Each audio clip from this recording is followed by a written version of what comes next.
네, 매주 수요일에 각종 정치, 사회 이슈를 두 분의 논객과 함께 짚어봅니다. 오늘도 유튜브 대구 MBC 프로그램으로 보고 듣고 함께 하실 수 있습니다. 이슈의 원인과 이면을 진단하고 앞으로 일어날 상황도 전망해보죠. 자, 먼저 영남일보 박재일 논설실장님 나와 계시고요. 네, 안녕하세요. 예, 그리고 김동식 전 대구시의원님도 함께 하십니다. 반갑습니다. 예, 설 연휴는 잘 보내셨습니까? 그럭저럭. 네. 그럭저럭. 연휴 첫날이었나요? 바로 제3지대 그 4개 세력, 개혁신당, 새로운 미래, 새로운 선택, 그리고 또 원칙과 상식이죠. 하나로 통합했습니다. 개혁신당으로. 두 분은 어떻게 좀 예상을 하셨는지요? 박재일 실장님? 저는 뭐 개인적으로 예상 못했어요. 그게 워낙 그 색깔이 좀 다르고 정치적 베이스가 굉장히 틀린 분들이 뭉칠 수 있을까 이렇게 생각했는데 의외로 아마 이게 4개 정파였죠. 정확히 4개의 줄기가 있는 정파인데 각자의 각계약진이 더 이상 좀 희망이 없어 보인다. 핀치에 몰렸다 이렇게 판단했을 겁니다. 그래서 좀 급하게 선거 설 연휴 전에는 이걸 국민 뭐 이른바 명절 밥상에 좀 올려봐야 되겠다 하는 그런 생각이 있었던 것 같아요. 그래서 글쎄요. 한편으로는 뭐 이낙연 전 그 민주당 대표 당내 대선 후보였죠. 그분 둘 다 대표였죠. 이준석 전 대표. 그러니까 이 그 대통령 한 후보에 도전했던 분이고 한 분은 한 사람은 또 현 집권 여당의 전직 당 대표인데 그 두 사람이 모여서 지금 이렇게 신당을 차린다는데 그 이전에 각자의 각계약진이 생각만큼 그리 크지 않았다. 이렇게 그게 아마 통합에 오히려 동인이 되지 않았을까 그렇게 보고 있습니다. 김동식 전 시의원님은 어떻게 보셨고 전망을 좀 하셨는지 그리고 통합의 시너지는 어떻게 예측하고 계신지요? 네, 저 실장님하고 사석에서 잠깐 마이크를 좀 앞으로. 예. 사석에서 잠깐 이야기할 때 통합을 한다라고 저는 이야기를 처음부터 계획이었다. 실장님은 예측하지 못했다고 네. 하는데 미리 짚으셨군요. 네. 그때도 실장님은 통합이 가능할까라고 하셨는데 저는 이 통합의 준비 단계였다라고 생각을 하고요. 이것이 쉽지만은 않을 거라고 했지만 어쨌든 결론은 통합이 됐죠. 그러면 이 통합이 과연 시너지 효과를 낼 것인가의 문제가 있잖아요. 우리가 1+1이 항상 2가 되는 통합은 존재하지 않습니다. 예를 들어서 지금 국민의힘과 민주당이 통합을 했다. 일어날 수 없는 일이지만 국민들이 좀 황당하겠죠. 그렇다고 해서 막 80%의 지지를 받는다든지 그렇지는 않거든요. 그러니까 국민의힘, 민주당이 받는 지지 플러스 알파 정도만 되면 통합의 시너지 효과는 있다라고 생각하는 거고요. 그런 의미에서 통합의 시너지는 분명히 있을 거고 이준석 대표를 중심으로 한 국민의힘 계열은 젊고 신선함은 이렇지만 노련함과 그리고 현역 의원이라는 브러스를 얻었고요. 네. 그다음에 그 이낙연 대표를 중심으로 한 민주계는 명분은 이렇지만 2030 세대의 지지와 세력을 얻었다. 그래서 이것이 다 플러스적으로 다 나타나서 뭐 시너지 효과가 있지는 않겠지만 분명히 이 결합은 일보다는 더 있다. 나을 것이다 라는 말씀이시고 이제 총선이 2달도 채 안 남았습니다. 4월 10일이기 때문에 이 대연합이 어떻게 총선에 영향을 미칠 것이라고 박재일 실장님은 좀 보시나요? 뭐 대연합 이렇게까지 표현하고 싶지 않아요. 그냥 조금 방금 말씀드린 대로 뭐라고 표현하면 좋을까요? 글쎄요. 뭐 약간 낙오자들이 좀 이렇게 뭐 흔히 이렇게 비하하자면 아주 정치적으로도 이렇게 이제 핀치에 몰리는 상황이 있는데 거기서 이제 연대를 하는 것이죠. 왜냐하면 이 지금 제3지대 연대를 막 국민적인 수준에서 굉장히 갈망했는 관중이 응원해서 예를 들면 자 손흥민 뭐 이강인 같이 한 팀이 되면 좋겠다 뭐 이런 게 있으면 좋겠는데 사실은 그 정치 진로에서 좀 흠로가 있으니까 일단 제가 합쳐진 것이라 이렇게 보고요. 물론 이건 있습니다. 지금 제3지대에 있는 개개인 분들을 보면 면면을 보면 굉장히 개인기가 출중한 분들이에요.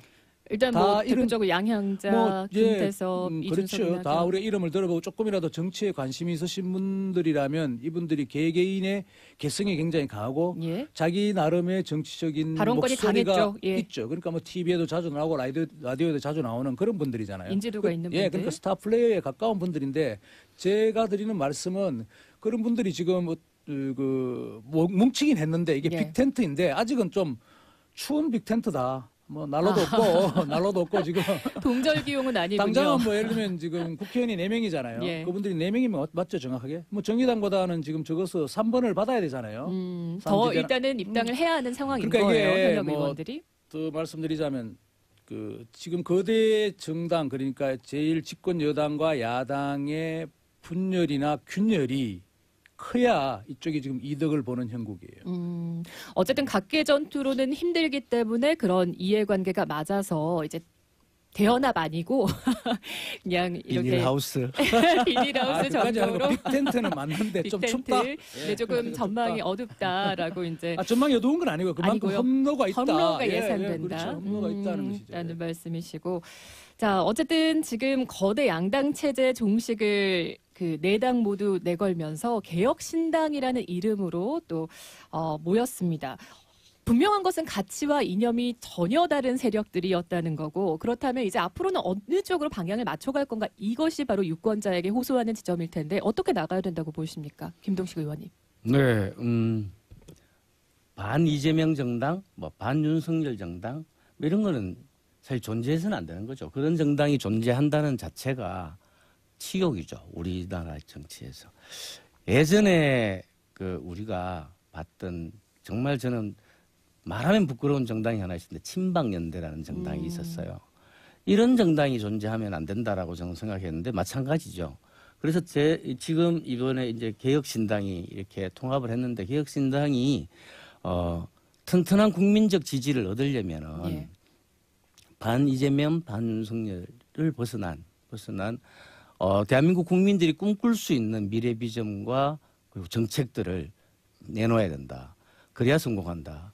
그런데 아직은 그런 게 보이지 않고요. 뭐 노인 지하철 무임승차 이런 지역적인 문제를 꺼낼 때는 아니다. 이준석 개혁신당일 때 내놨던 네. 공약들. 그래서 좀 국민들이 정치를 보면서 꿈꿀 수 있는 그런 정치적 비전을 좀 제시해주면 좋겠다 이런 생각을 하는 거죠. 일단 위성정당 창당하지 않겠다. 이것은 기존 양당과는 좀 차별화 전략이라고 볼 수 있을까요? 네. 지금 이준석 대표가 그랬죠. 공동대표가. 우리는 위성정당은 하지 않겠다. 예. 제가 보기엔 그건 잘한 선택 같아요. 그러니까 지금 물론 그것도 현실적인 판단이 있죠. 개혁신당이라는 새로운 신당이 나왔는데 이름부터 개혁인데. 또 위성정당을 하려면 뭐 개혁헌당 뭐 이렇게 해야 되나 하니까 무슨 비슷한 이름의 모조품 제가 저번 시간에 말씀드렸지만 짝퉁 정당을 하나 만들어야 되잖아요. 그건 하지 않겠다는 이준석 대표의 말은 제가 보기에는 바람직한 것 같고 우선 어떻게 하든 개혁신당이라는 존재감을 지금 굉장히 국민들한테 유권자들한테 부각시켜야 될 1차적인 그 상황이 있는 거예요. 그래서 예. 위성정당까지 뭐 생각해서 워석 한두 석 더 받는다? 이건 그렇게 지금의 제3지대에 빅텐트를 쳤다면 그런 명분을 가진 제3지대라면 그건 좋은 전략이라고 할 수 없겠죠. 사실 매 선거 때마다 제3지대는 등장을 했었고 시작은 창대했지만 그 끝은 좀 조용했던 것 같은데 이번 제3지대는 좀 어떻게 또 평가될지는 좀 지켜봐야 될까요? 김동식 의원님? 역대 제3지대가 선거가 끝나면 그 힘으로 권력을 구걸하고 다녔죠. 매번 그랬습니다. 그래서 이번 제3당은 지금 평가하기보다 저는 총선 이후에 어떻게 가는가를 보고 평가받아야 된다라고 생각을 합니다.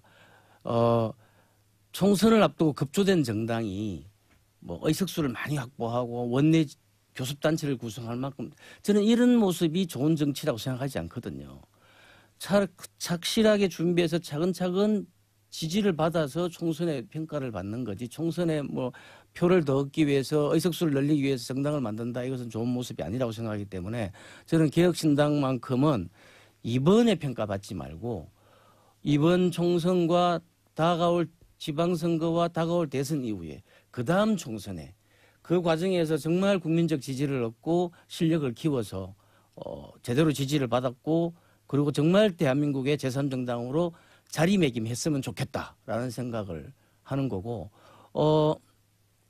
제발 이번 총선이 아니라 다음 총선에서는 예. 거대 양당이 아니라 거대 3당이 겨루는 모습을 꼭 보고 싶다 이런 생각을 합니다. 지금 개혁신당 말고도 여러 또 움직임들이 있는데 뭐 누가 누구든 됐든 지금 네네. 개혁신당이든 아니든 제3당이 튼튼하게 그렇죠. 생겼으면 좋겠다는 게 저희 생각이죠. 자, 총선 앞둔 설 민심도 뭐 잠시 평가를 좀 해볼까요, 박재일 실장님? 민심요? 설? 예.